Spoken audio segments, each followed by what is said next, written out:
napakabuti mo. Kailangan kita sa buhay ko. Naway, tulungan mo po akong mapagtagumpayan ang lahat ng mga pagsubok at balakid sa buhay ko.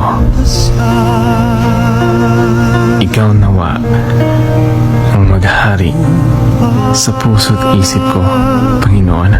Sa lahat ng Pagpupuri, pasasalamat at pagsamba kakataon, ang alay ko sa iyo, Panginoon ko. ko'y Sa ngalan mo, Jesus. Amen.